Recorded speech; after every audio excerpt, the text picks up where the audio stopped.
Dalam hidup ini, ada fase di mana ada orang yang datang, kemudian pergi. Di fase ini, kita akan merasa terkadang bahagia, terkadang sedih, terkadang kesepian, terkadang ramai. People come and go.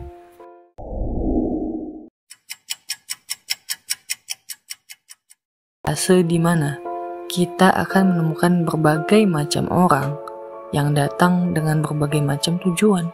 Ada yang datang untuk membuat kita bahagia. Ada yang datang untuk menguji kita. Ada yang datang kalau lagi butuhnya aja. Ada yang datang hanya untuk menyakiti saja. Ada yang datang untuk menunjukkan versi terbaik dari diri kita. Nah, dari people come and go ini, kita bisa dapetin pelajaran-pelajaran penting nih ya. Apa aja sih pelajaran-pelajaran penting yang kita dapetin dari people come and go?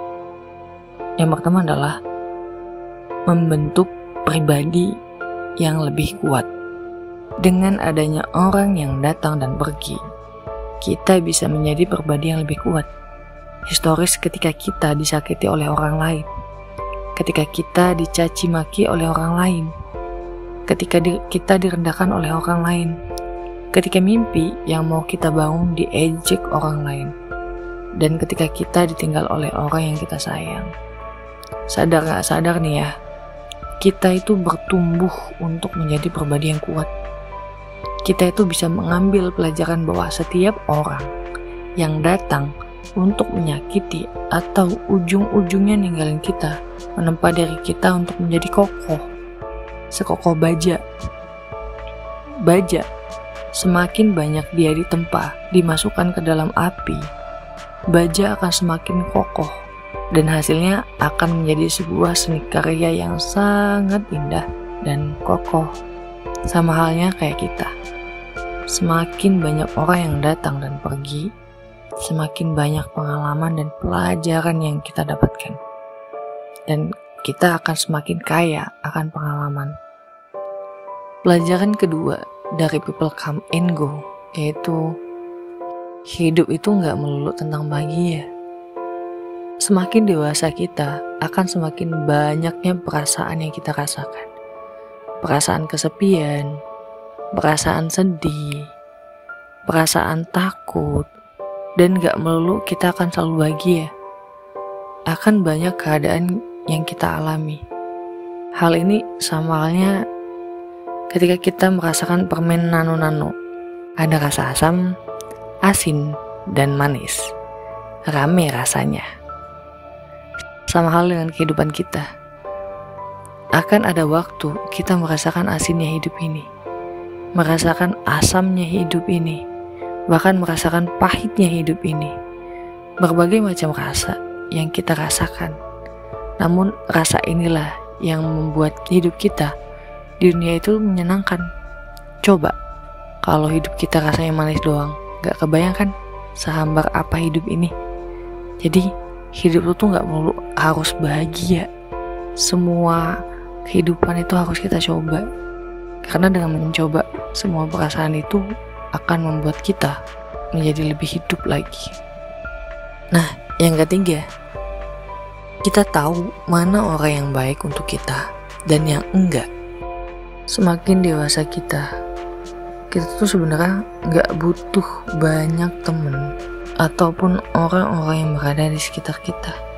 Kalau ujung-ujungnya cuma mau manfaatin dari kita, cuma mau menyakiti kita.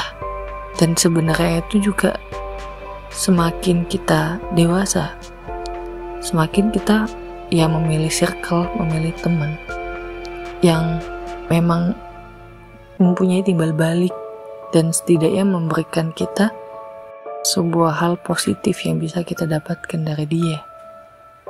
Jadi gak perlu kita sekarang buat banyak-banyak temen deh. Sedikit tapi berkualitas. Nah, teman yang gimana yang kita butuhkan ya? Teman yang ngertiin kita. Teman yang gak melulu ngajakin kita ke hal yang negatif. Ya, kalaupun ada hal yang negatif ya mungkin 10%, 90%-nya hal positif. Masih bisa diterima deh kayak gitu. Lalu, teman yang tanpa kita memohon bantuan ke dia, dia dengan sendirinya tuh dia udah menawarkan bantuan ke kita. Itu yang kita butuhin. Kenapa? Kenapa begitu? Ya alasannya ya simple. Karena semakin dewasa kita, semakin kita harus punya orang yang bisa kita andalkan. Orang yang gak cuman melulu datang buat main-main doang. Kayak gitu ya. Jadi semakin kesini kita semakin harus tahu orang yang kita butuhkan sama orang yang gak kita butuhin. Yang keempat yaitu kita bisa punya banyak pengalaman. Dari pertemuan kita dengan para stranger, ketika kita berada di suatu tempat dan bertemu orang baru, banyak ilmu yang bisa kita dapatkan.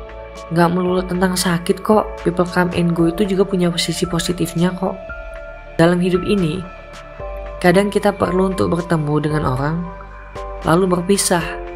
Yang kita butuhkan dari mereka itu adalah ilmunya. Untuk bisa bertemu lagi atau tidak, itu semua adalah takdir Tuhan. Jangan menjadikan sebuah pertemuan kamu dengan orang menjadi alasan sakit yang kamu alami. Kamu tuh udah tahu konsekuensinya.